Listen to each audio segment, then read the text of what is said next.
Yes, so I guess we're good to go.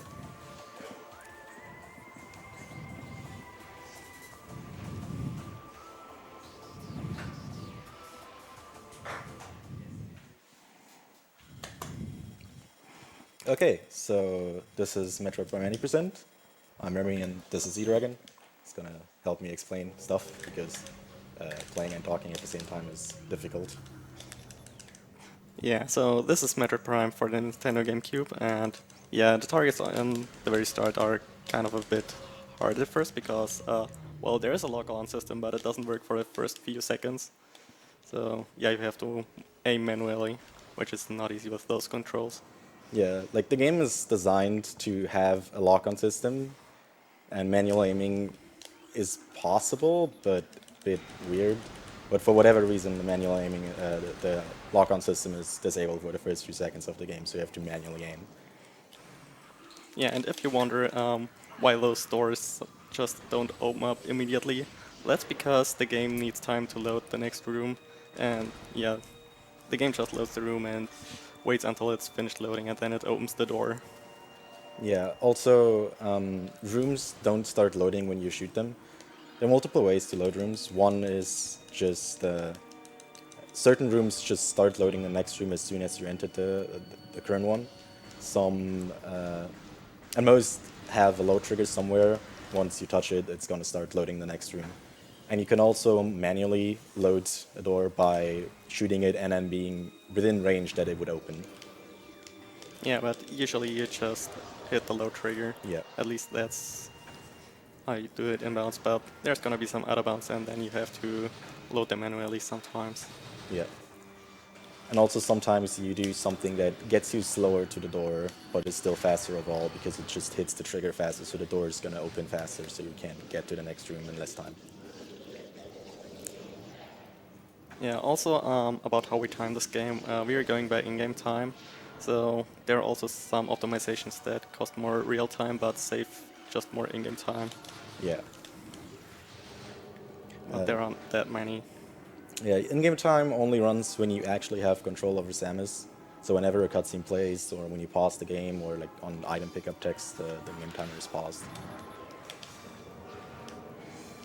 Yeah, so coming up is the first boss, which is Parasite Queen, and it has a weak spot, which is its head. And Remy is also going to use a trick we call rapid fire missiles. It's pretty easy to do. You only have to do is holding up on the C stick, and then you can spam missiles about 4 times faster than you're supposed to. And yeah, because of that, this fight is going pretty quick.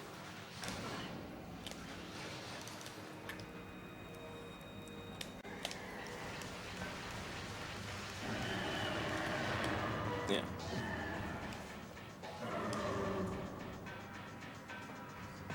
So now the escape is starting. Um, yeah. So there are basically two ways to escape from the frigate. One of them is inbounds, which is what Remy is going to do. You can also go out of bounds in one room by a secret vault that just in the end found like about a year ago. But doing it all out of bounds is quite risky, and if you just do a slight mistake, which can happen very quickly, then you lose a ton of time. So yeah, just for For safety, consistency. I'm gonna go to the left here and stay in bounds instead of going to Yeah. the right and going out of bounds. It's just one very, very stressful trick that has certain things, if you mess them up, there's virtually no backup, so it's for safety reasons. I'm bailing on that one. And the escape is really not inbounds, is not too exciting, it's just a bunch of rolling. Yeah. And there's also a lot of L jumping, which I should explain. So, well, movement is kind of complicated. So you see all those jumps he does there, and they speed you up by a bit. There's not much like for a small distance, but over time it adds up a lot.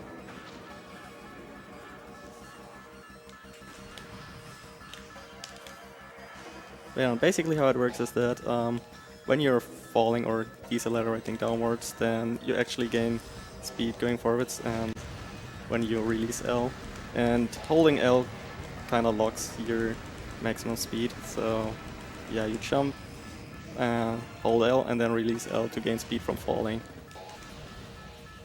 Yeah, you can kind of see there's like a small cross that is like usually rendered pretty far in the background whenever I hold L. And when you pay attention to that, whenever I jump at the start, I hold it for a bit, and then the cross goes away because that's where I let go.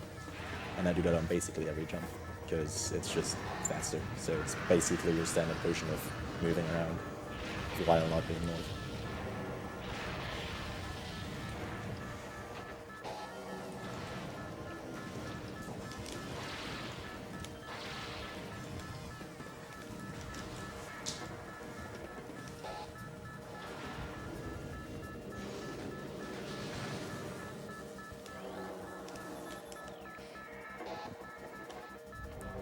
So here we're going to lose all our items because block convenience.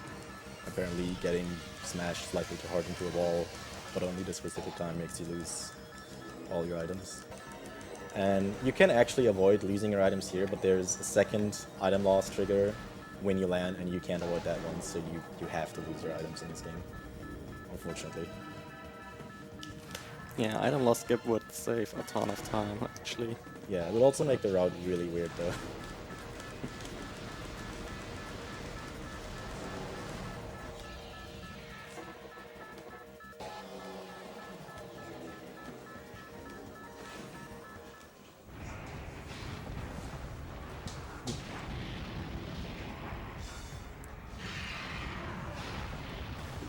So now that we escaped the frigate, we're actually going to land on Talon 4, and that's where the game will actually start.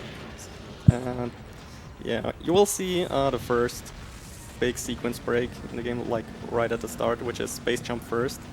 So he's going to use a technique we call scan dashing. Well, you saw it a lot actually before. You just log onto a target, then dash to the side and interrupt the dash by releasing L or pressing R. And that way you can maintain all the speed from the beginning of the dash and go way further than you're supposed to.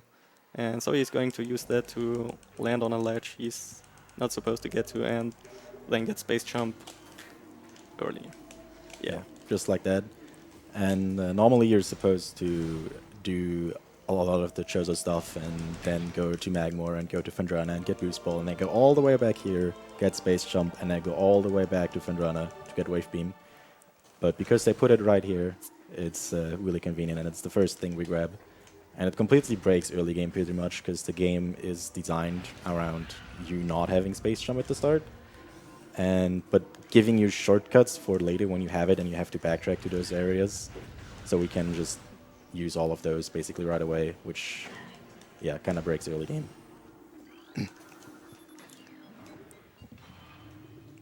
Yeah, also this is, I'm playing this on a Wii because this elevator can actually crash sometimes when you play on GameCube. Because the game can't, or the console can't load fast enough, but it never happens on Wii, because the Wii is stronger.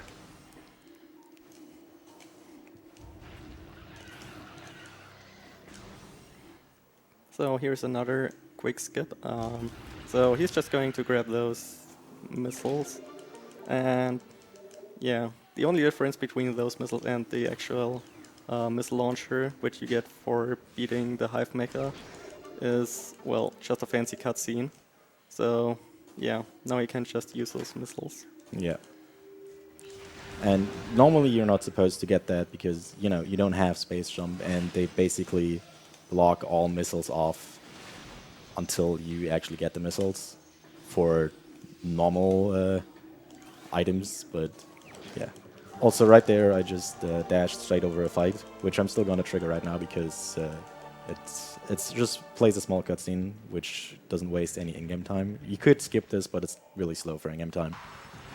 And yeah, you don't have to do this because you can just jump over and can just jump out because, yeah, space jump.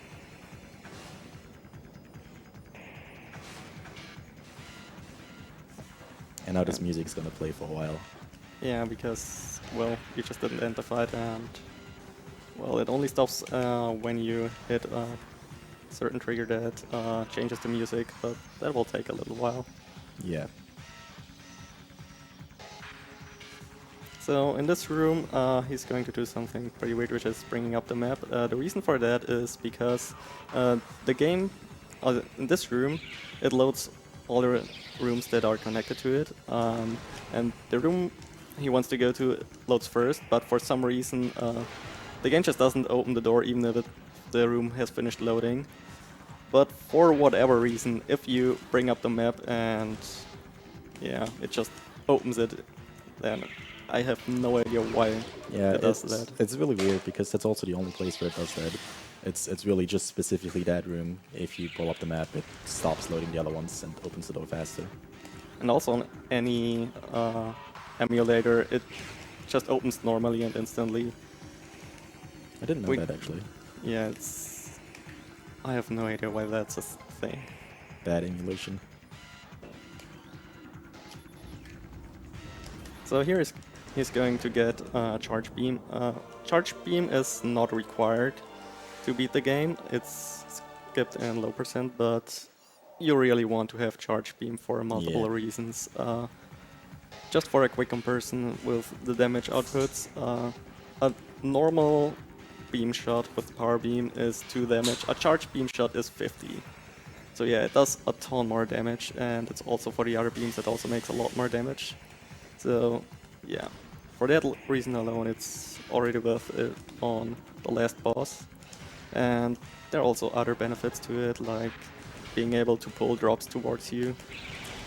Yeah, it's actually kind of funny when you watch low percent runs on the final boss. When they try to get drops, they usually have to bomb jump to it because they are too high up and they can't track them with charge beam.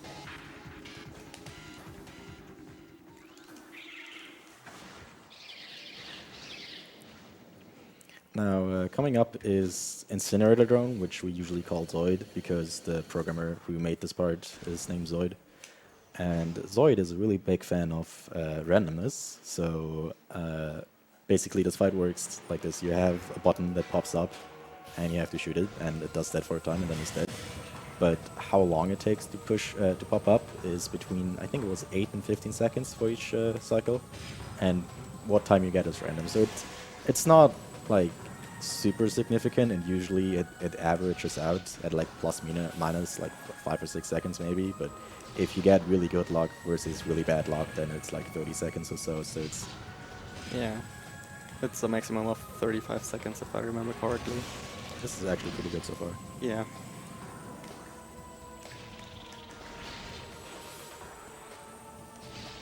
And yeah, you can also just jump onto like the ledge there and yeah, the boss won't hit you with those flamethrowers. Yeah. You can also do that without space them actually, it's just a bit more tricky.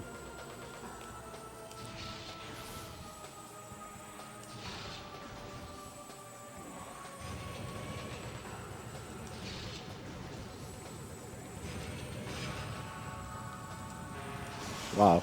That's some insanely good RNG. Sure, why not?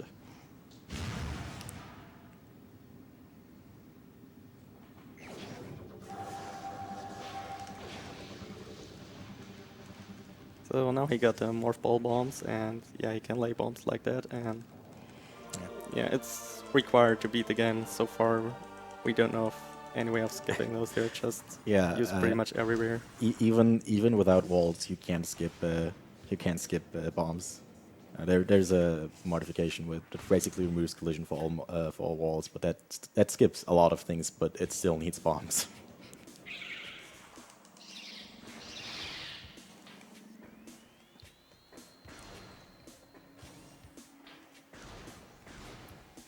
So now we have to do a small backtrack to get Warrior Suit, and for that we need to fight Flagra. Yeah, but we'll come to that later. Yeah. So E-Dragon and I actually did a practice race today, and we somehow both managed to die to Flagra, which never ever happens. So that was something. Yeah, it certainly was. So here in this room you're supposed to scan 4 runic symbols, but Instead, you can just jump up and do a precise bomb jump here to just jump over the gate. Yeah, there's also, like, if you watch closely, I kind of just stood on nothing there. There's a piece of collision that doesn't have any visual, but it's there and you can stand on it, so we use it. Also, funnily enough, that was like one of the first things Retro patched. Yeah. That bomb jump over the gate does only work on the very, very first version of the game. Every other version has a patch. For whatever reason, they decided that that's specifically important. So here is Flagra, and as you can see, the way you're supposed to fight it is that you shoot those mirrors, and then Flagra falls down, and you can roll into those bomb slots and damage it. And then you see one of those long cutscenes. But he's going to do something different now. So you can also just jump to the bomb slots directly from the outside and bomb them from there. And yeah, it's just a lot faster. Yeah, those are actually fake bomb slots. There's actually just a trigger, and if you hit it with bombs, it damages the bomb slots. Those are also the only bomb slots that work like that. Which is actually pretty good, because otherwise we couldn't do this like this. And now the cutscene's kind of messed up because, yeah, we didn't, like, shut down all the mirrors to stun Flogger to make the roots go out of the tunnels. So it's kind of confused what to do, so she just tries to attack us during the cutscene, which doesn't do anything.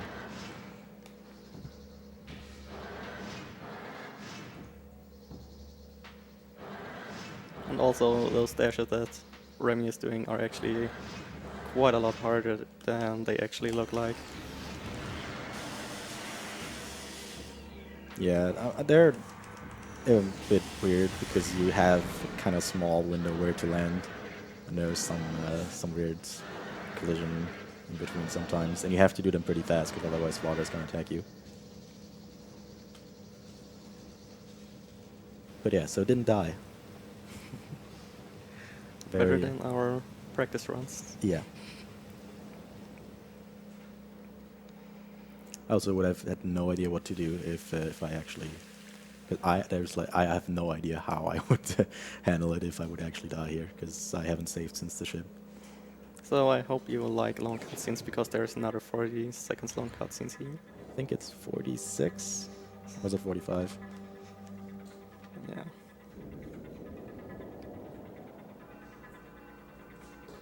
That's also why we like to call this boss just cutscene. Yeah.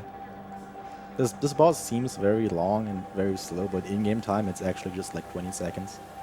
But for real time, because it has so many cutscenes, it takes like a minute and a half in total, I think.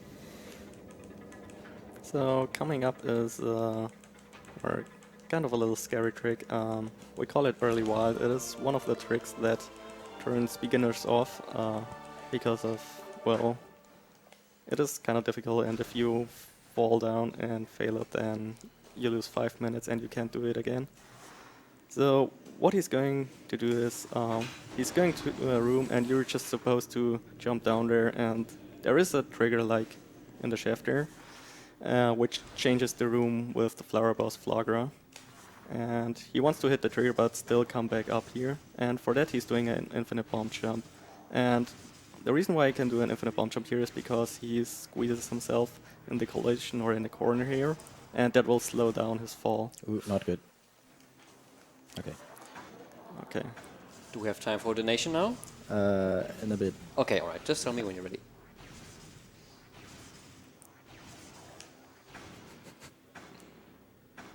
Fun.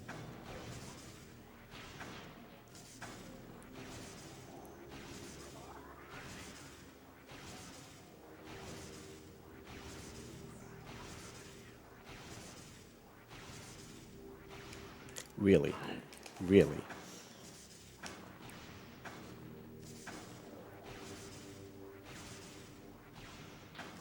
I'm gonna die.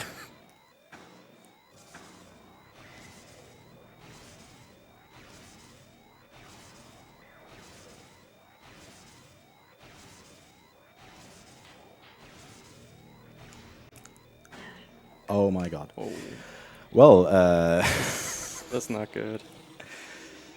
Well, that is basically the worst thing to fail on the run. That is quite embarrassing, honestly, but I kind of have a backup. So normally you're supposed to go back up and do a fight with some really stupid Choza ghosts to get an artifact, which we kind of can't do right now. So what I'm going to do is I'm going to load a backup side file that I made in advance that has that, so you're going to miss that part. Also, I have to take the save station here because I'm almost dead. Yeah, now it's time for donations. Okay, thank you. I have a $2 anonymous donation without any comment. Thank you, anonymous. And I have a $5 anonymous donation saying, I've got a $4 donation by anonymous that says, I've got a $3 donation by anonymous that says, I've got a $2 donation by anonymous that says, I have a $1 donation by anonymous that says, finale, hype! Let's make 3K a reality. Come on, $5 won't hurt anyone's pocket. Thank you very much, anonymous. I'm expecting the $6 donation to come in next. Did I really just fail really wild? Like Yes, you did. 5 times in a row. I'm absolutely amazed by that. I'm amazed. I can really not remember the last time I've actually failed that. It's really hard when you start out, but it's honestly, once you get the hang of it, it's not hard. It shouldn't be hard, at least. Oh well. Yeah, so the reason why, well, you should go back up there and do an early wild is because you get one of the artifacts, and you need all 12 of them to enter the final area with the final boss. Yeah.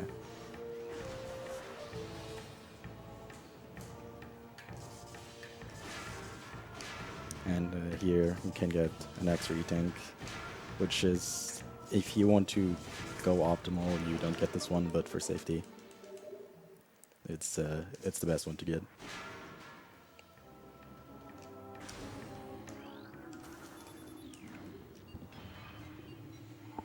Okay, so now we're heading towards Fenrena, and here we're gonna get Boost Ball, Wave Beam, and Artifact of Sun.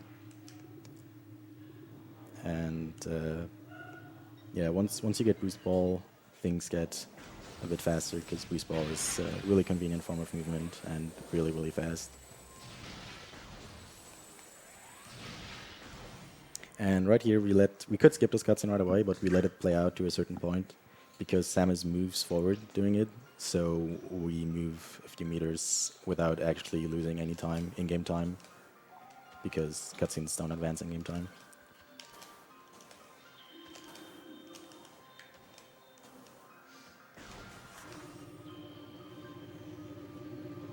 Yeah, and right here, for example, it's one of the cases where I take a slight detour to the door to load the room faster, because the load trigger is parallel to the door. So by rolling straight instead of curved straight to the door, you hit it slightly earlier. It's a really minor thing, but one of the cases where the load triggers are matter. Gotta save the frames. Yeah. And normally you're not supposed to have space jump here, so you're supposed to lower the platform, so we can just do it like this. Oh. So there's I think it's 2 frames actually, window where you can hit the unmorph button and unmorph during the cutscene. You can do the same thing after you get bombs, but I didn't get it there.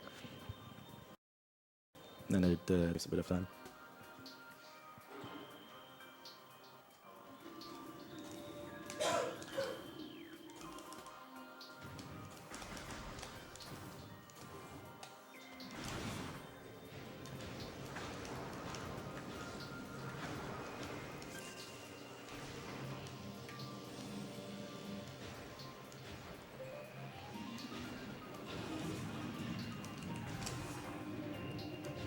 So when do we want to load up the backup file? Basically right now. Okay. So yeah, here's this little nice cutscene with Ridley and his shadow that is way too big. And right below us is a save station, and that's where I'm gonna load my backup save file. Because this file doesn't have wild, and I needed to beat the game, and getting it is insanely slow if you actually fail early wild. Yeah, if you want to get wild, then you would have to get super missiles and spider ball, and we skip those, and they're Yeah. quite out of the route. Spider Ball alone is like 3 or 4 minutes, and super missiles are also completely out of the way. So it's and going back to wild is also completely out of the way. Yeah.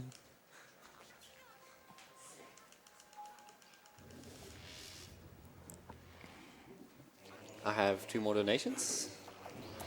One is by Amateur Zero saying, "Hey guys, just wanted to say thank you for this awesome marathon. I'm really glad I could participate. Shoutouts to Jotty and Peggy, and good luck Remy. Is a hype."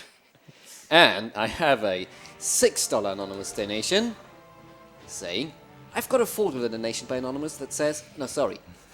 He said, I've got a $5 donation by anonymous that says, I've got a $4 donation by anonymous that says, I have a $3 donation by anonymous that says, I have a $2 donation by anonymous that says, I have a $1 donation by anonymous that says, finale, hype, let's make 3K a reality. Come on, $5 don't hurt anyone's pocket." Thank you very much, anonymous. Okay, so this is one of the interesting parts. Remy is going out of bounds here, and he has to manually load this room. So he shoots it and gets close to it. And out of bounds is quite weird in this game. So usually on the backside of normal collision, it is sticky, and you can't move around on those collisions. So he's going to move on very certain spots in a very certain way, just to make sure that he can actually move around on those. Yeah. Yeah, it's called wall crawling in the community, which is a really old term, but it kind of makes sense because you're kind of crawling along the outside of the walls from one tiny standable spot to another, and you basically have to know where you need to jump to because you usually can't tell visually if you can stand on something or not. Most collision is not really visible from the outside. And yeah, the only reason why you do this, all this out of bounds here, is just to make the map go to the next room, which you may have seen. Well, when you have morphs, you may see it. So what happens is that since the game thinks he's like in the next room there, the game is going to load two other rooms, which are Chapel of the Elder, which has Wave Beam, and yeah, this room is also loaded, and that has the artifact of Sun. And yeah, so here Remy is going to get infinite speed. I'm holding to the left. It's very Yeah, that's all you have to do here. very challenging part of the run. And it's going to take about a minute. And basically what's happening right now is that internally the rotation speed of the game keeps rising, and until it eventually gets too big for the game to handle.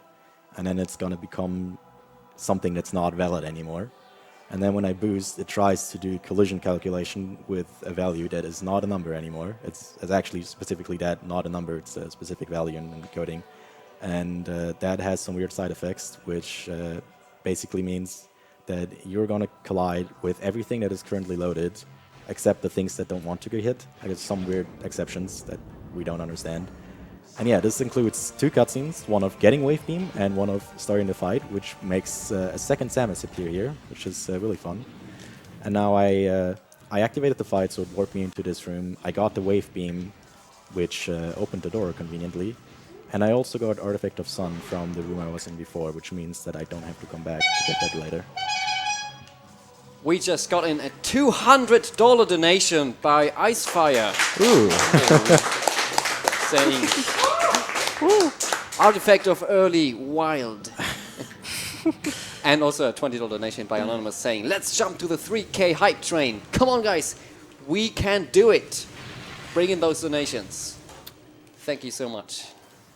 Thanks, Icefire. That was neat. Yeah, Icefire is also a runner of this game. He's a cool guy. Yeah, he's also pretty good at this game. Yeah. Yeah, so yeah, now we got Obvious Ball, we got Wave and Sun, and now we're heading back to Chozo to grab some artifacts and grab Ice Beam. And until like a while ago, we did a different route that did a wall crawl and out of bounds to get Ice Beam before you got Flagra. So that was called Ice Beam before Flagra. because early ice beam was already a thing. So instead of calling it just early or earlier, they just said, well, how early is it? Well, it's before Flogger. Okay, let's call it that. Now the route changed, and because of how things work out, we still do that wall call just because it's faster, but we already defeated Flogger, so now we do Ice Beam before Flogger, after Flogger. Which, yeah, is a really, really interesting name. And that came along by a route that just gets an early power bomb, which takes quite a while, but it cuts out a lot of backtracking so that it ends up being faster.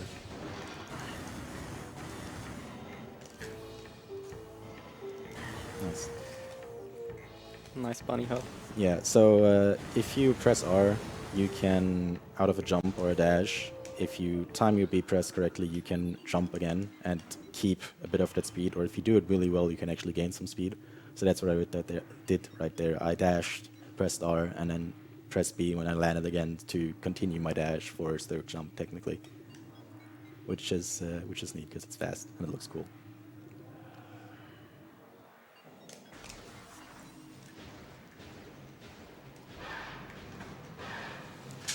Zoomers.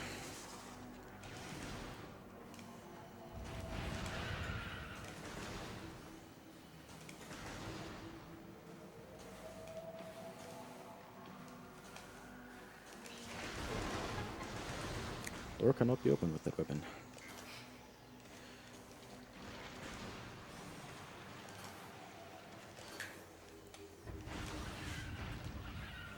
Yeah, so sometimes that flower thing can shoot the door, and then it triggers door cannot be opened with that weapon for no reason. For whatever reason, that attack counts as an attempt to open the door, but it doesn't count as any beam, so it can't open any door, so it just gives attacks for no reason. It's one of the weird small little oddities of this game.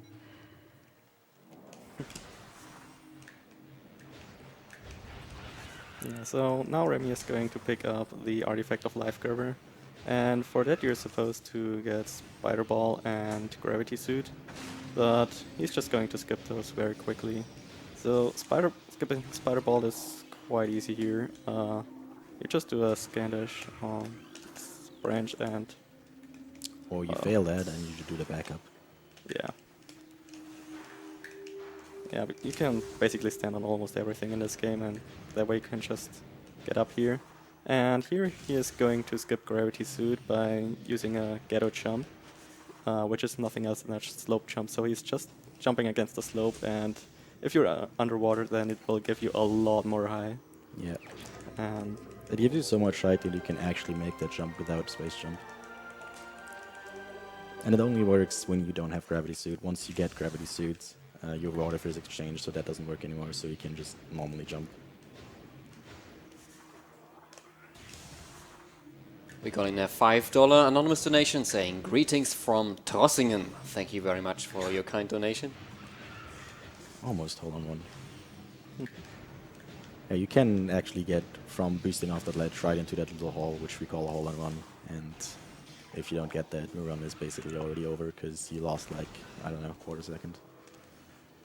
Literally no point in continuing if you lost a quarter seconds at some point.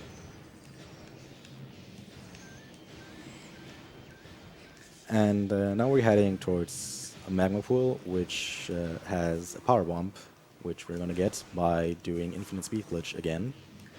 This time we don't have to go out of bounds first because there is a spot where you can just get stuck normally. It's just some weird collision, which is right here in the corner between the boxes and here. Between the boxes and the corner, and yeah, now another minute of holding, this time down left.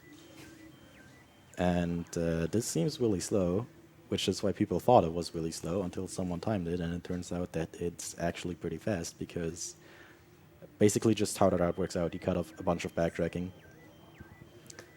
And last time when we did it, we hit a cutscene right away, a cutscene that moved Samus, and that cancelled infinite speed glitch.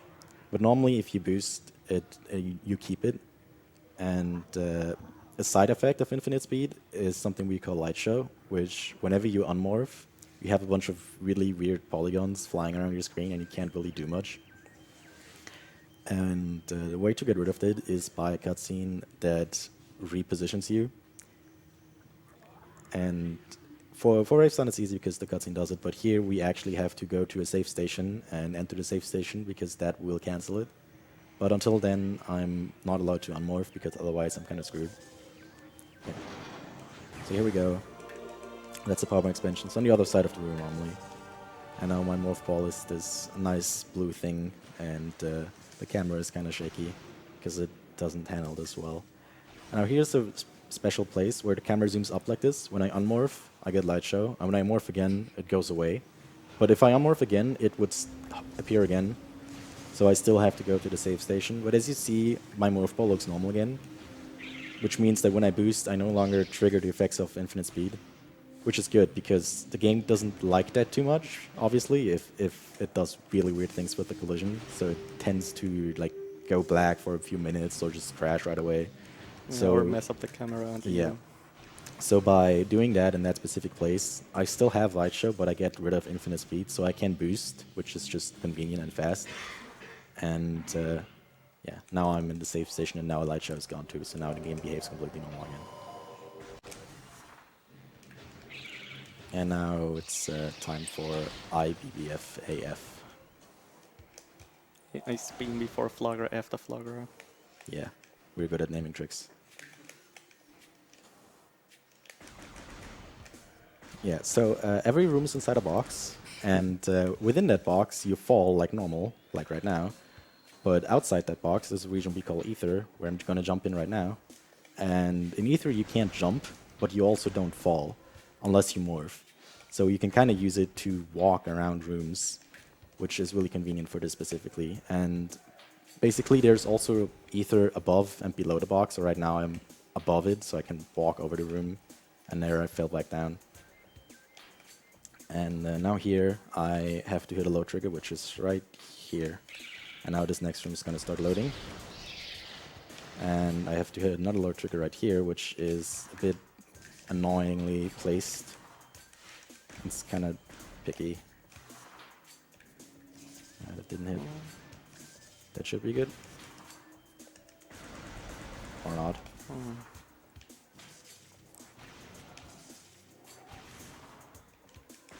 Okay. All right. So you can see if a room is loaded or not by just shooting at it, and you can see like the collision there. Yeah, you can also use, you can listen to your Wii, because the disc reader will make sounds when it loads a room, but I kind of can't do that right now because, you know, headphones, they actually remove the noise, background noise, quite nicely. Yeah, so here again, hitting a load trigger to make the next room load. Tell me when you're ready for more donations. Once I'm done with the outbound stuff, would be good. So here hitting another load trigger. So for this transition, he wants to take it a bit slow because... Ooh, or not. Whoa. Okay. So there's also a trigger very nearby here, which triggers the ghost fight, and you don't want to hit that trigger because then it locks up the room or the door where you want to go through, like this one right over here. And yeah, there is a backup for it, but it is dumb and slow. Yeah. So now's a good time for donations. All right, I have a $5 donation by Sue Q saying, "I love Metroid. He's my favorite video game character." Also, I have a $3 anonymous donation without a comment. Thank you very much, Anonymous. And a $20 anonymous donation saying, "Metroid is love, Metroid is life. Let's go, guys. 3K hype." Did you realize that Metroid's plane looks exactly like his helmet? Okay, so now we got Ice Beam, and now we're gonna go grab X-Ray, which is right here, which is convenient in this route. And we need X-Ray for mainly one reason, because you can't kill a Mega Pyre without X-Ray. It's really useful on Essence though, too. It's technically not required, but since we need it anyways, yeah. And this is the part where this route kind of saves time, because we can get Ice Beam and then go straight here, which is just convenient, because it works out really well. And in the old route, we basically had to backtrack. After you got Ice Beam, you went back all the way to Flogra, and then did Flogra, and then did other stuff, and then eventually had to kind of come here and pick up X-ray, and then go to mines from here.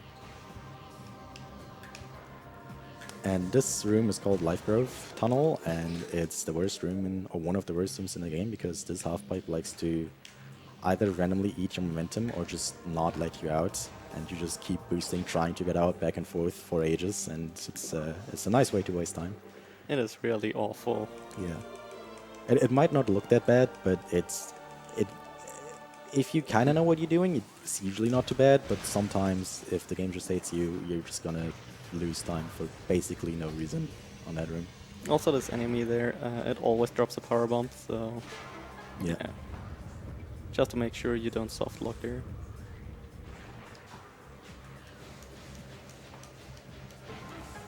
I do have another $5 anonymous donation saying donations are flying in right now, man. That's pretty awesome. And yes, anonymous, that is. Keep 'em flying though, because we want to reach this $3K at the end of the marathon.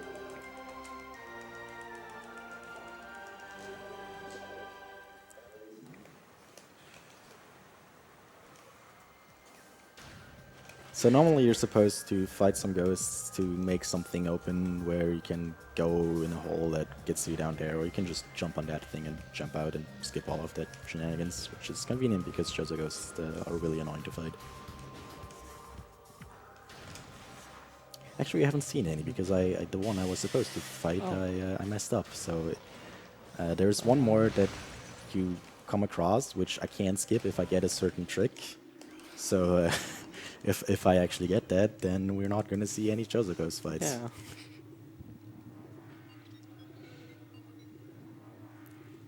And now we're going to go to Magmor and go pick up our Plasma Beam. And we can get there fairly fast from here, because there's a shortcut right here, which gets you to Overworld, which gets you pretty close to Magmor.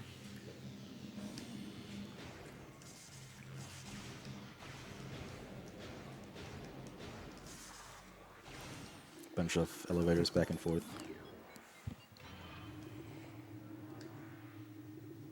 Yeah, what's also funny about this route is that it's actually slower real-time wise, Yeah. and that's because it has more elevator rides. Yep.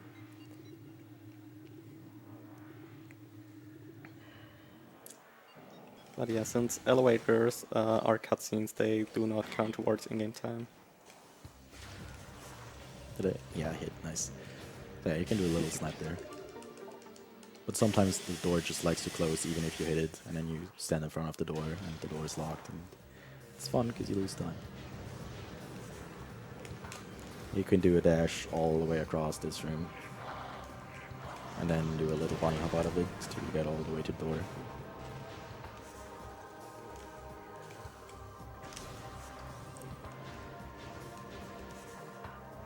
And now we're just gonna grab a quick refill at the ship because we're here, and it fills up missiles, gives me an opportunity to save. And it wastes almost no in-game time, if even. Yeah.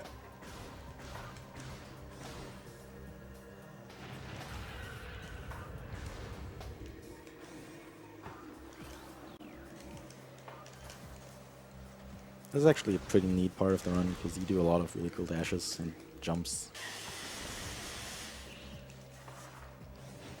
This Magmor section is probably one of my favorite parts of the run. Yeah, it has a lot of really cool movement.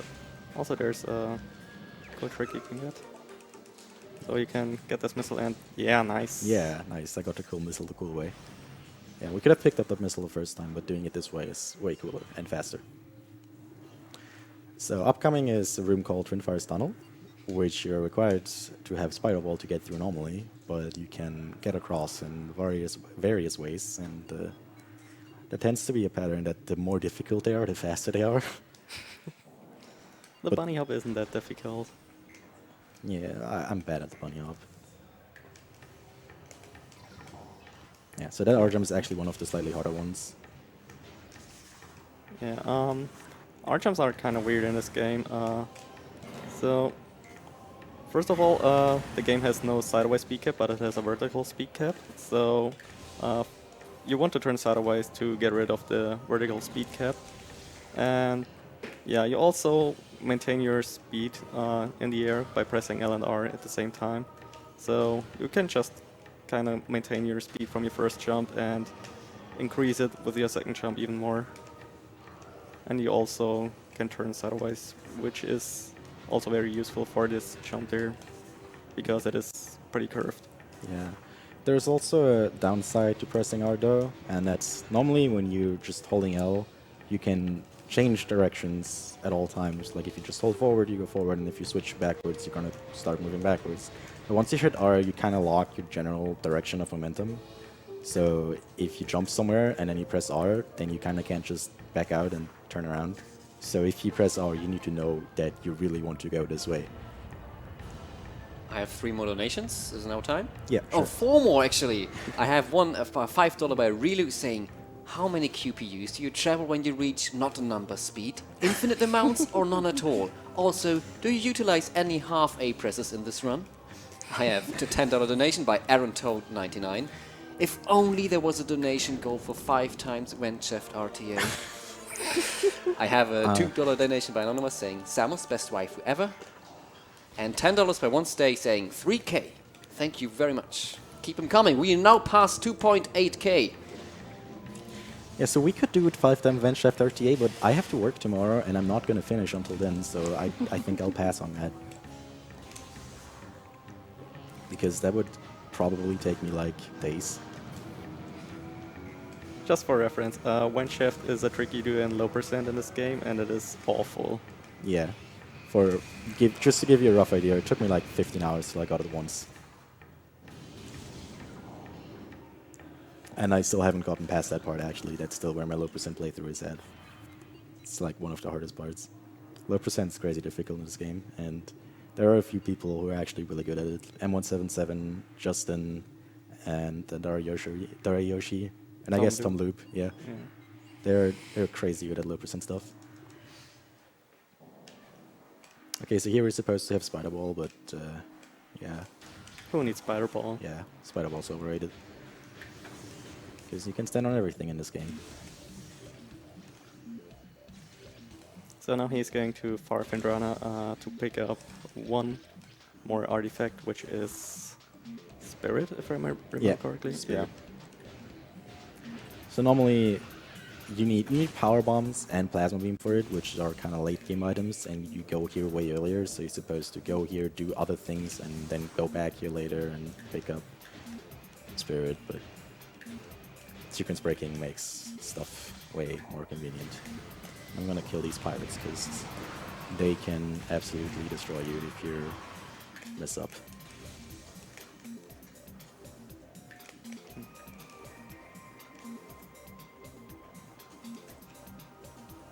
So here you're also supposed to use the grapple beam to get up there, but yeah, you can also just jump up this tree and skip grapple beam. The jump up to the tree is kind of weird and finicky. And also you can shoot that wall, shoot that door through the wall before it's blown up, which is convenient. Also, you're actually supposed to see this with X-ray visor. Oh yeah, right. It's one of those artifacts that is quite hard to find. Yeah. Well, the game gives you a hint that something with like the edge of Fendrana, which hints to the room which is named Fendrana's Edge, and it tells you that there's a hidden door. So it kind of gives you a pretty good hint to just go to Fendrana's Edge and use X-ray visor. The one that I actually found way harder to find is Elda, which is the one I'm gonna get next. I actually didn't find that casually, I had to look it up. Because I just didn't understand it. Yeah, it's a little bit stupid. So here we are entering the pirate labs, and well, they are not really fun to go through because there are a lot of pirates, and there are also a lot of turrets, and they like to mess you up a lot. Yeah, this is honestly one of the worst rooms in the game, together with Life Grove. So here you're supposed to like jump up those stairs like on the side, but you can also do some shortcuts with some clever jumping, since you can stand on almost everything in this game. And for this room, there's Nice. a pirate at the top, which is supposed to break the glass. You hear them now. We call him Edward, and if you go like too fast into the room, his AI just triggers like he wants to just go fighting and just doesn't jump into the glass. And if he doesn't do that, then you can't progress. So yeah, you have to Yeah. go back, reload the room, and do it all again, and you lose a lot of time. Yeah, if you move through the room consistently every time, then you're always gonna either get him to break the glass or not break the glass. But if you deviate slightly, it can happen that he screws you over, and that loses like I don't know, like 30 seconds or so. And also, he got a power bomb drop pretty quickly, and that one is going to be useful because he needs one to enter mines a bit Nice. later on, and another one. That one is actually the fastest one you can possibly get. So yeah, here you're supposed to use plasma beam to melt some ice to shoot that thing through a window, but you can just do a little tricky jump and shoot it like that. And this is the one I had no idea how to do this casually. I couldn't find this. Yeah, like technically we don't need to do this small skip here, but since we have plasma, but it's just faster. Yeah. Yeah, so normally you would start farming for power bombs here because there are a lot of boxes here, but since I already have one, I don't have to do that, which is really good. Yeah, this is like the best place where you can farm power bombs.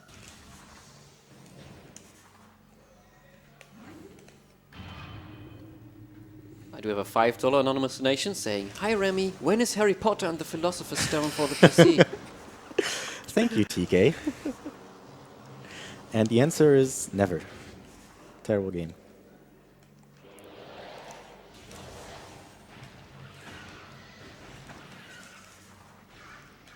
Yeah, so now we're going to pick up Thermovisor. It's technically not required, but since this is mostly cutscenes again of the thing opening, it wastes very little in-game time to get, and it makes the final boss a lot more consistent because you can actually see him. But the task actually skips Thermovisor and just does the boss blind. And while we're at it, shoutouts to Hazel for making the Metroid Prime task, which is absolutely amazing and everybody should watch at some point.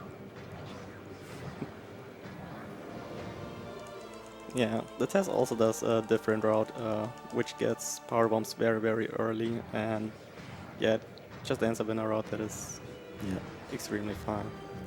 But also, like the trick the Taz does to get power bombs is, it's one of these things that is even really, really hard to get in a Taz, so it's absolutely not RTA viable.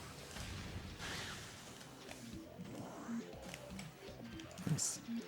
Yeah, if you go fast enough, you can lock on to that little ice parasite and dash off of him, which is neat.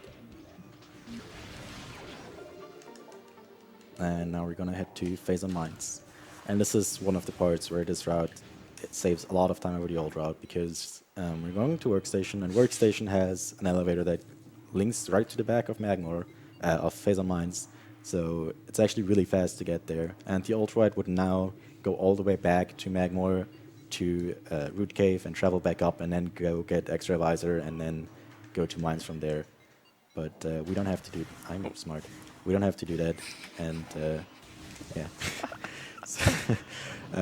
Doors like to ricochet shots when you shoot them with the wrong weapon, and if you have two doors opposite each other and shoot them with the wrong weapon, then they do that. Yeah, that's very neat about the power bomb. Yeah. And yeah, that zoomer behind there, it always drops a power bomb, but since it's behind, you can't really hit it. Well, Yeah. actually, I think you can, but it's stupid. I think D3 said something about Really? actually that being possible, but it's stupid and not worth it. I don't know. I haven't heard that actually. I know you can go at a bounce and walk all around it if you Yeah, if you but really want to, but that's yeah, slow. but you need the power bomb anyways Yeah. for the next room.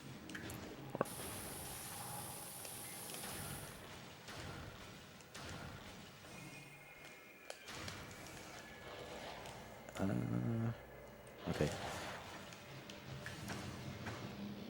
Yeah, so here we need that power bomb, so we have to grab that drop. And now here we have our first elite pirate that we're gonna see in the game. And we're Yeah, actually not going to fight him. Yeah. So for this one, you can just escape the room, which you're not supposed to do, but, well, Yeah, luckily they didn't lock the door at the top. They locked the ones at the bottom, but not the one at the top. So yeah, see Yeah. ya.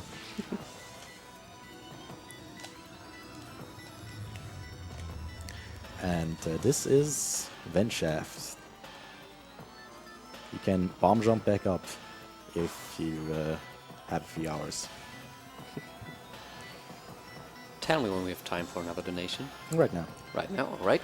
$10 from Relock 1989 saying, "It's the run to 3,000. Take my money for the children's." Thank you very much, Relock. I'm sure the children's thank you. So here we are going to actually fight one of those elite pirates, but they're actually quite easy to fight against. So everything you have to do is just not face them, and then they will just slowly turn to the side, and you can just spam missiles. Yeah. And here we have the Powerbomb maze, which Zoid also made. And there are 300 different mazes, and they're going from 15 squares length to 55. And there's a little program Claire's wrote that where you basically look at the squares and you look at the 3 of them and you enter which sides have electricity, and it basically searches through all mazes and searches the one that matches, and then it shows you a little map of how you have to go through it, which I don't have right now, so I can have to go blind. And this seems to be a kind of bad maze. Yeah. Or actually not too bad. Average, probably. So yeah, main power bombs are actually absolutely required to beat the game, because there is one artifact where basically getting main power bombs triggers a certain state in another room, which makes that artifact available, but until you actually get this item, you cannot get that. So yeah, even if we could skip power bombs or everything else, we still always have to get this one anyways. Which is also good, because it gives us a lot more, and power bombs are actually quite useful. Also for this room, you see all those turrets, but you can just scan that one thingy here, and yeah, they will all just stop. It's actually quite funny how they made like a few stealth stuff, even though like almost no one used that casually.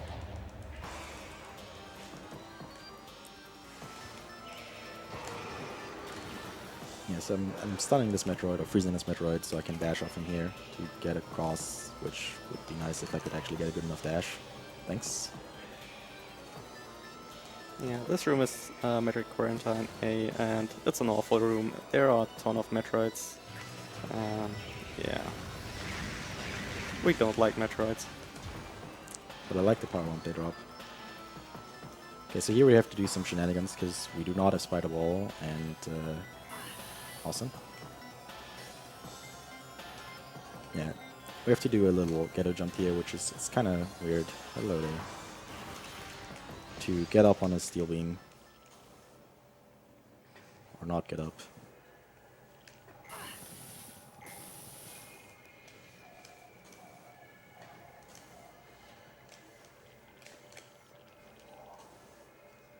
Hello? Yeah, this ghetto jump can be quite annoying sometimes.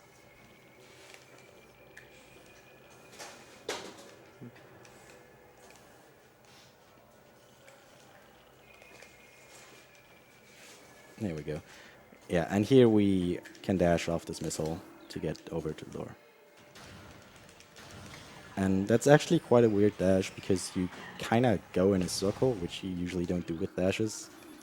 So it's the place where most people first encounter dashes that you have to bend a lot. So when people first learn the game, that's usually a point where they struggle a lot. Yeah, when you do scan dashes, you can influence the direction you're going and also the angle, but it's difficult to learn and to do precise jumps with that. So this room is Fungal Hall B. A. Fungal Hall B, A. A. And you can go out of bounds here and do a trick we call early newborn, but If you it's do, you're an awful. absolute madman, because it's really awful, and really hard. There are Where- only two yeah. people that go for this trick, and not even those are really consistent with this trick. If you ask them if you should do it, they probably tell you no. So this is Fungal Hobby, and a bunch of Metroids. I think you're supposed to use grapple here to get over. I'm not having a good time with gutter jumps today. Yeah, but there are just many other ways to cross this room. And Also this is MQB, Oh, which yeah. is also a really bad room. Okay. That dash is kind of weird, and the pirates like to shoot you, but... yeah. So here he shot the crate to get some more drops, and well, we will see if he needs them or not in the Omega Pirate fight, which is coming up now. So he's boosting to the side here, and the reason for that is because then he does not face Omega Pirates. So his AI is just like any other elite pirate and just turns around like an idiot until it faces you. So here he's using a power bomb and places it in a very certain spot in time to hopefully skip the pirates. Or not. Is that ice? Yeah, it looks like ice. At least ice is good. Like which color those pirates have is random, and yeah, ice pirates you can finish off pretty quickly, but if it's like wave beam or power beam, then you need more time to finish those. And so the way this works is that Omega Pirate will always spawn in the pool that is the furthest away, but never in the same pool twice. So by just going to a pool that was not the pool that he was before, and we will always know in which pool he will spawn. And using that we can also place a power bomb and finish him off. And okay, nice. Omega Pirates it's in theory it's easy, but it's stressful because if you mess it up, he respawns and then you cannot AI lock him anymore, and you have to actually fight him, and it's really bad, and the troopers are everywhere, and you're probably gonna die. Yeah, and you also really need to use extra visor to deal damage. Like you're not dealing damage until you really, just put on extra visor. Okay, It's kind of stupid. that was the last really scary part of the run. It's the last bug where I can realistically die. So nice. Actually getting kind of nervous there. I have another donation if now is a good time. Yeah, sure. $10 from Strife saying, "Oh well, here goes my foot for the weekend, but hey, it's for the children. 3K hype. Thank you very much. I'm sure for starving yourself, you save children from not starving." So now we have to do a small backtrack to get the artifact of Newborn. Yeah, so fun fact, if you actually looked at the cutscene, you saw how I got, it showed that I got a gravity suit, but I actually got Phazon suit. But if you look at the morph ball, it's actually displaying power suit, because I'm supposed to have Spider Ball, which changes the morph ball model, but I don't have Spider Ball. And there is no Phazon suit non-Spider Ball morph ball model, so it just defaults back to power. So the cutscene showed me getting gravity suit. The morph ball model is power suit. I'm actually wearing Phazon suit, and if you look at Samus's hand when I press R, it still displays Warrior suit, because that doesn't update until you, I think it was hit at an elevator or load from the save. So yeah, the game is kind of really confused about what I'm actually wearing right now. Yeah, and usually you're also supposed to get gravity suit, at this point or before you get the Phazon suit. So Yeah, basically the cutscene just shows the suit you have +1, which should be Phazon suit because you should have gravity suit, but since we skipped gravity suit, it just shows gravity suit. Shows gravity suit. I have to apologize really quick. Of course I meant that you're saving children from starving and helping children not to starve, not saving children from not starving. Oh my god. Yeah, so here you can see the Warrior suit hand. here I can see anything because it's really dark. Okay. So now we're heading towards the upper part of mines again, where we're gonna pick up one more artifact. And this is... and you can't really die anymore, but there are a few tricks that are still kind of really annoying and where you can lose a lot of time. This is probably one of the most technical parts of the run, except for the out of bounds, I guess. And yeah, I'm usually pretty decent at it, but I usually also don't fail really well, so let's see.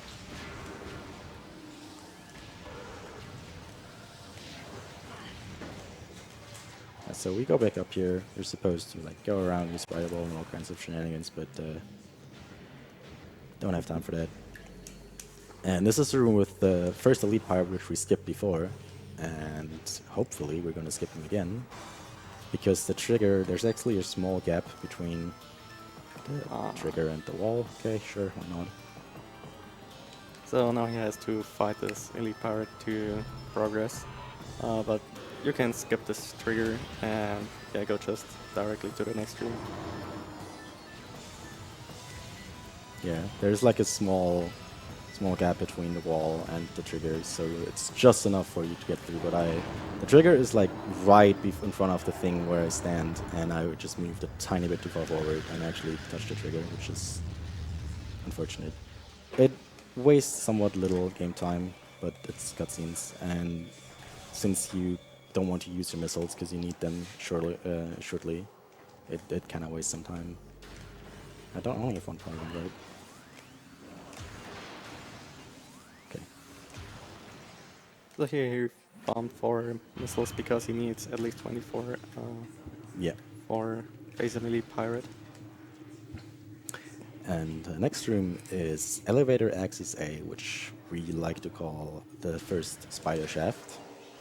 And we have to get up this place. So you're supposed to have spider ball and use spider ball to get up here.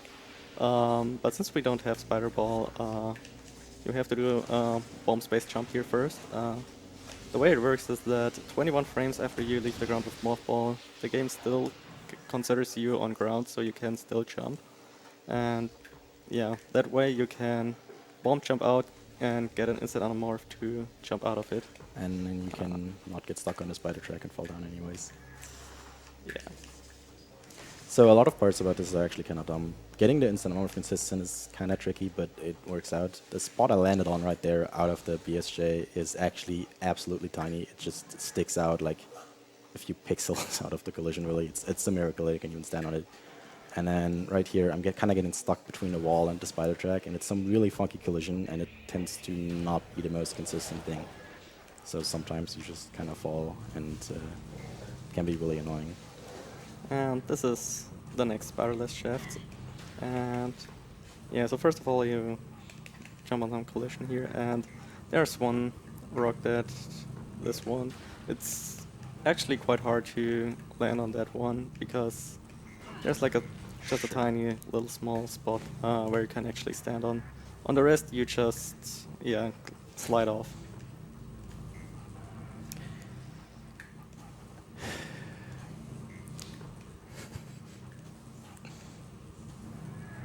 There we go. The only hard part about this is landing on that little rock, by the way. Everything else is super easy. So normally you're supposed to go through this room the other way first. So there's a wall, and we're on the back side, so we can't see it. And we can get stuck in it and just build up speed by boosting and eventually boost through it. And now we have to destroy this wall because we are going back this way again. Yep.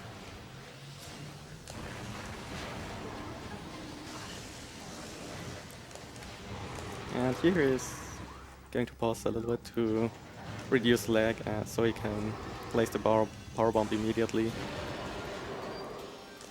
And this is the phase on elite pirate we mentioned, and you can't blow up the glass tube he's in if you don't have the main power bomb upgrade, so that's why you need the main power bombs. Yeah, and this is Artifact of Warrior. Fun fact, there's actually a room called Warrior Shrine, which does not have Artifact of Warrior, it has Artifact of Strength.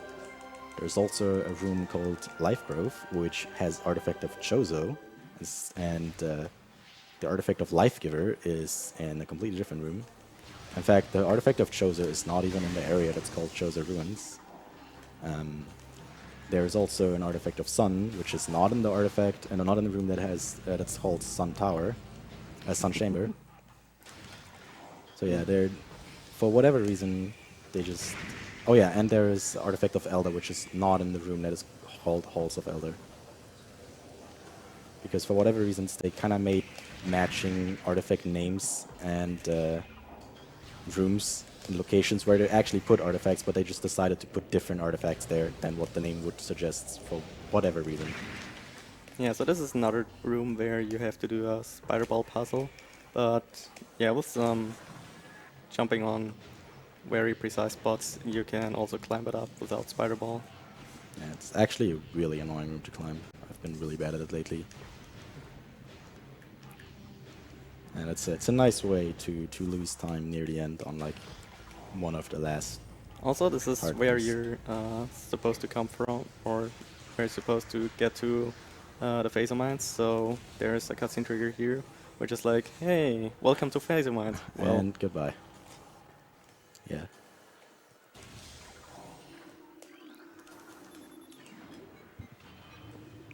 Yeah, so that's Phase on Mines. Now we're gonna get one more artifact, and then we're just gonna have to final bosses and beat the game.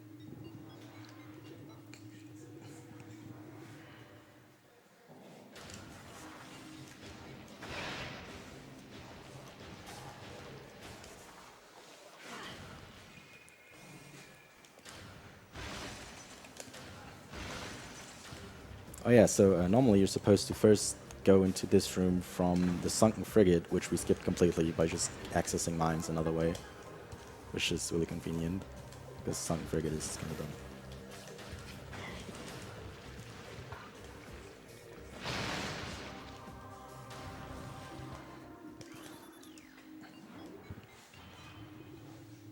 Yeah, this part's a lot of elevators. Just backtracking.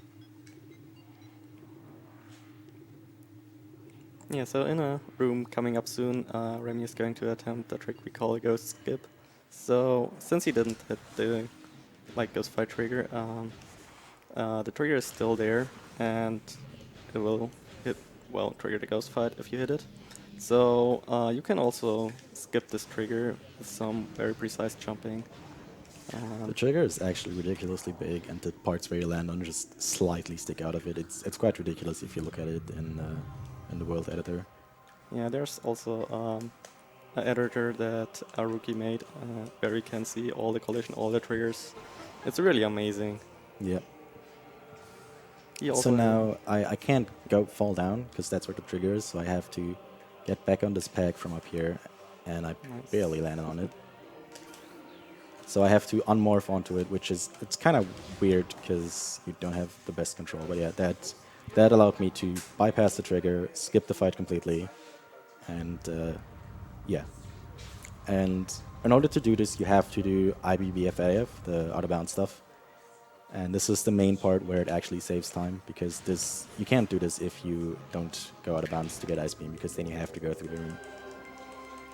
Yeah, and if you hit the ghost trigger, then you have to fight the ghost to actually progress. Yeah.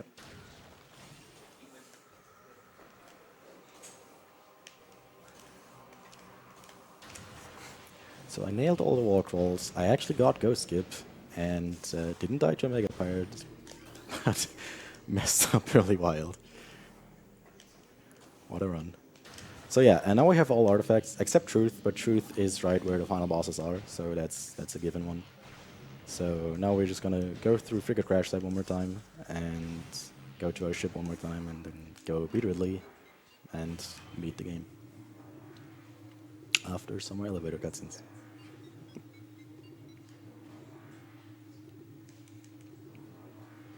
And I guess I'm gonna be way underestimated still.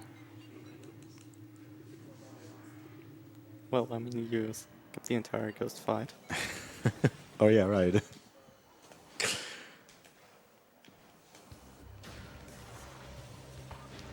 Yeah, I got that door snipe both times. That's me.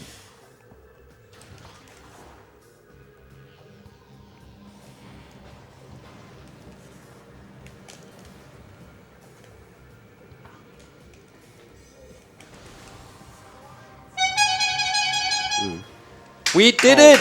We just reached $3,000 to save the children.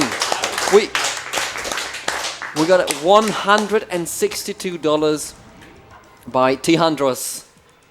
Thank you so much. He says, 3K Tihandros Schrei. Whoa! And he says something German. I'm going to translate it. Now I have to go to sleep. Thank you so much. We have done it. We've raised $3,000. Now the question. We still have 2 more runs after this. Can we raise 3.5 thousand for Save the Children? Oh. 3.5k. Okay. So yeah, this is Impact Crater.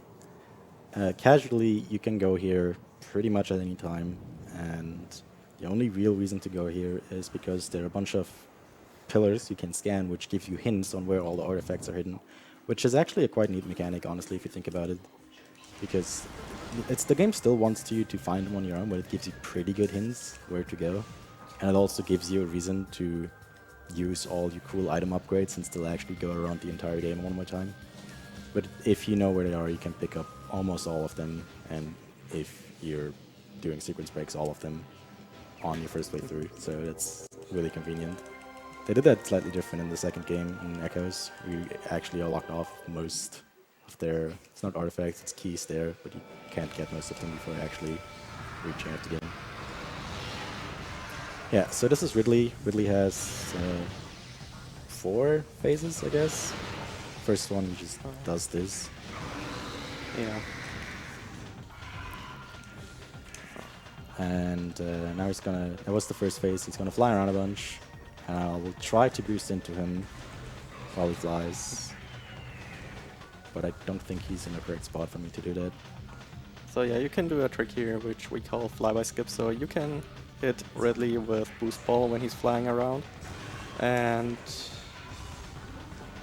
Yeah, I didn't so do for some reason, Ridley is vulnerable to boost ball, and boost ball does 50,000 damage. So yeah, if you look at his health bar, it's gone. yeah. So that skips the entire air phase, where he basically switches between flying around and like doing what he did at the start a bunch of times. So that actually saves quite a bit of time. And now we can just do this. So yeah, again, rapid fire missiles are extremely useful in this game.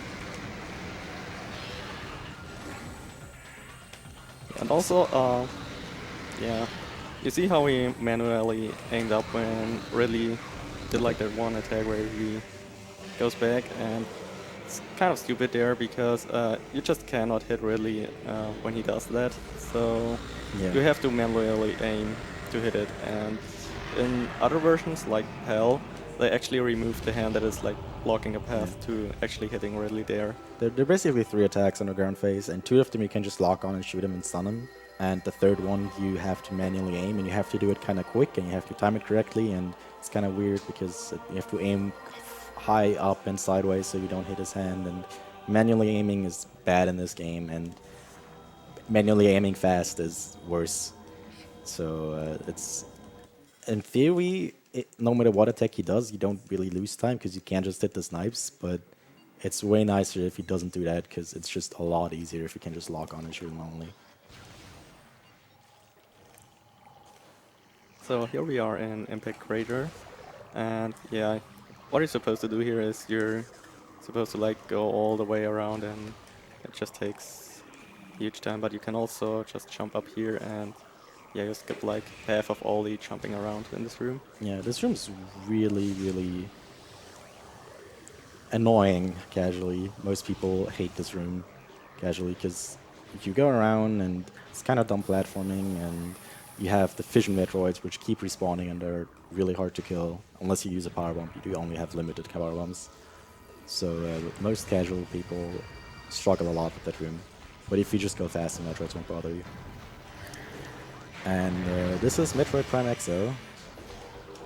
And it has 4 subchambers, and in the first one it can be power and wave.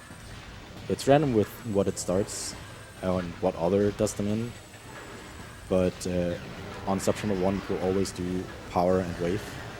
On subchamber 2 it will always do power, wave, and ice. On 3 it will be power, wave, ice, and plasma.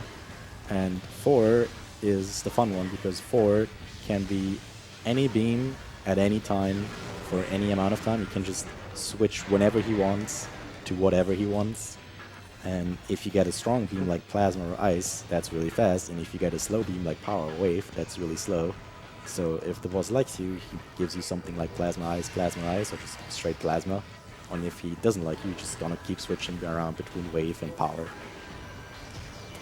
Yeah, that is one of the RNG-based parts here. And also, Remy is going to attempt the snipe here, and he does that to deal damage for the next phase already.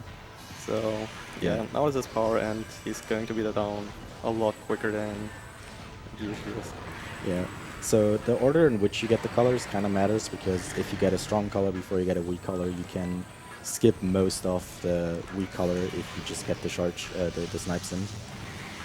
And yeah, so the order is kind of important. It's not too significant on the first few subchambers, but on the specifically on 4, it can lose or gain you a lot of time, depending on what RNG you get.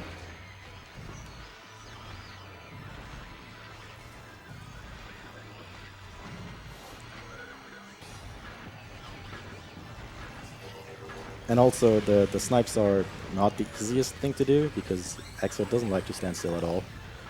And beams are kind of bad at hitting, specifically Ice Beam. And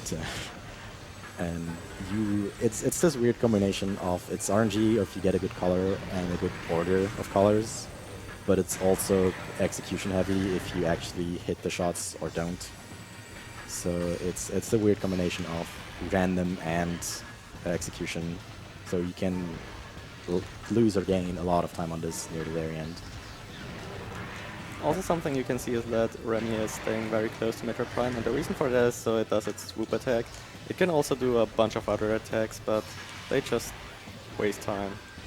Yeah. This is supposed to get you away from it, but it's easy to dodge, so you can just make him do that.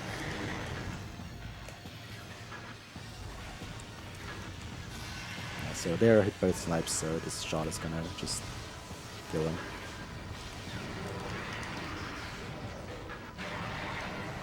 These fights are very, very stressful and low percent, because each phase takes ages. It's just mashing A for like 10 minutes.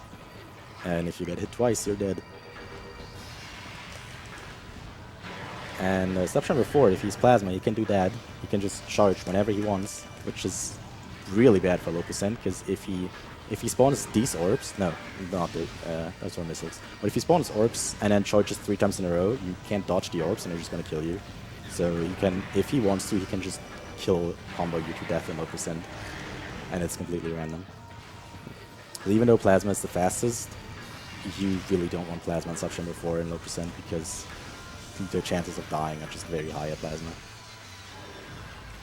Also, something Metroid Prime can do in the 4th subchamber is that it can randomly speed up a lot. Yeah, making it really hard to hit, and it's really annoying. And it's also completely random. Looks like we're getting all colors.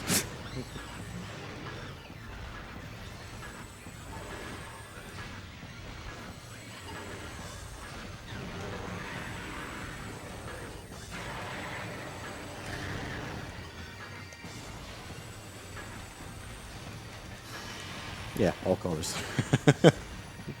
Sure, why not?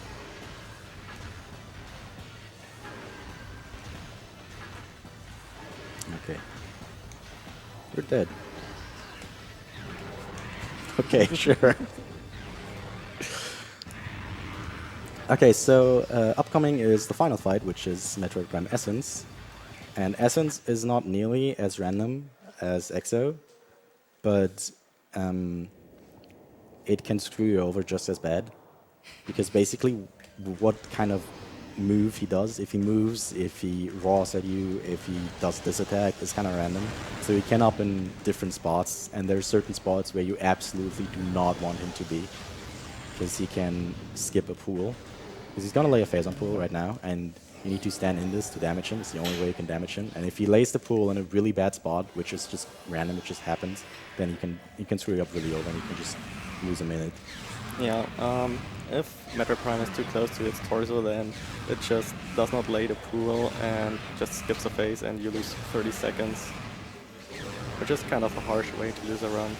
And also Remy is shooting Prime there in a certain rhythm, and the reason for that is because Prime will lay a pool after a certain amount of attacks, and so by shooting at a certain rhythm, you hit it when it just after it does the attack, so it cancels the animation, so the next pool gets spawned a lot quicker that way.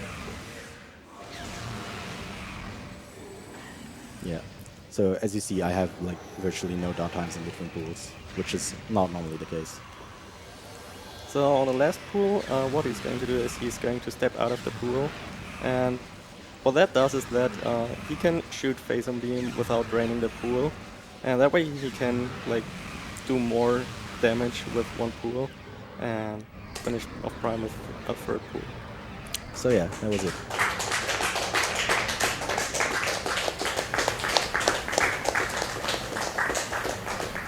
So yeah, really sorry that I completely butchered Early Wild and didn't show that part of the game.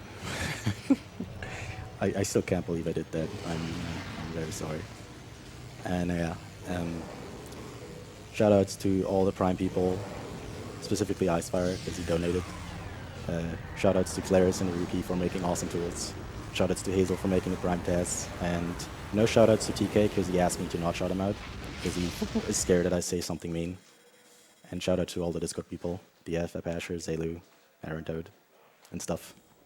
And thanks E-Dragon for helping me commentate. No problem. So yeah, I guess we can watch the credits real quick for... Oh, I'm off mic. Also the game gets a bit confused with the suits here. So here she has wear suit. Oh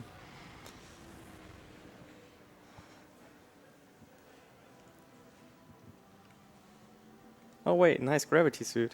Yeah.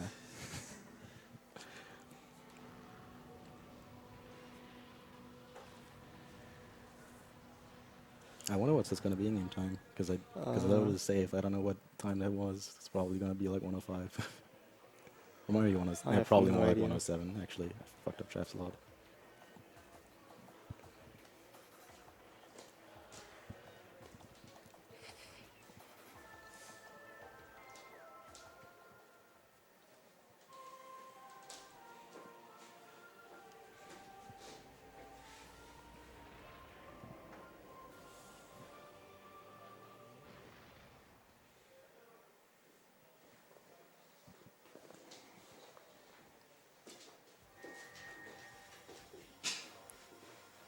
One oh six. Okay, sure. That's all right. So yeah, thanks for having me. All right, thank you very much. That was Metroid Prime.